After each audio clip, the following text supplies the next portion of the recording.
back talking about Le Chatelier's principle. So I've done a little drawing up here. And I've done a fictional reaction of A, B's, and C's. So exciting, I know. And so with A plus B going to C, and I've decided that we're at equilibrium here. So we're at equilibrium. And when we are, I've decided that this is one of the rare cases that when we're at equilibrium, we initially started with A and only B. But when we hit equilibrium, well, what's left in the pot is 6A's, 6B's, and 6C's. So it's one of the rare cases where we've got, equal pieces at equilibrium. Okay. So the rate of transfer going back and forth is now the same. So every time that another C gets made, another C decomposes. Okay, fair. So let's think about this. So the first thing is that if you want to shift equilibrium, one of the things that you could do is change the amounts of things. So let's think about this. What would happen if we started throwing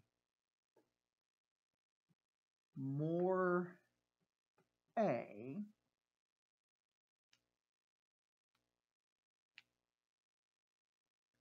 and more B into the pot?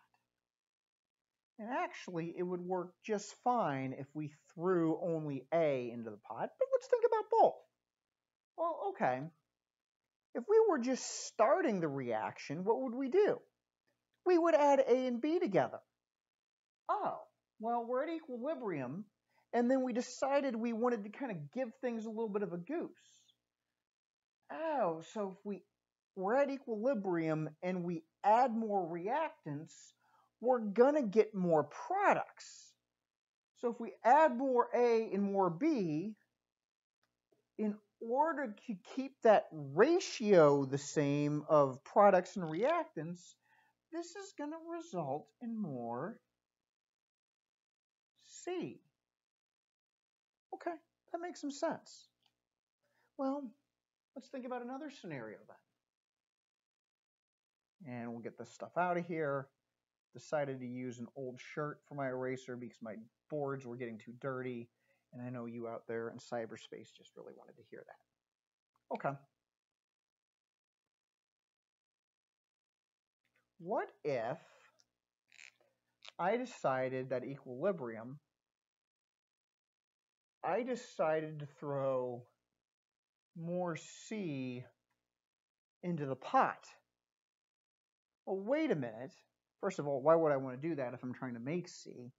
That's irrelevant. But if I'm throwing more C into the pot, oh, I'm kicking up this backwards arrow. Well, if I throw more C into the pot, I'm going to make A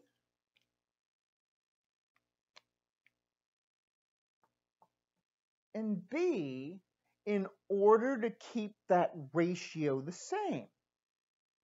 That makes some sense. Well, the first two are pretty easy. If I throw an extra of something, the system is going to respond by making the opposite. Now let's think of something else. What if I remove a C? So I've got a funnel and I get one out of there. Well, I've just created the scenario to make another A and B react. Why? Again, it's trying to keep that ratio of reactants and products equal. Oh, well, I've created a hole that the reactants and products are going to try to fill in to make another C.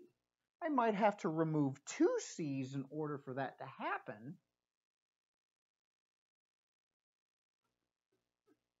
To make an A and B show up, or to make an A and B disappear, but it's eventually going to happen.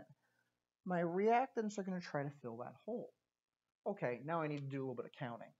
I know I took 2 C's out of here, and then they tell me I did a good job of counting. 1, 2, 3, 4, 1, 2, 3, 4. Yes, I actually know somewhat what I'm doing.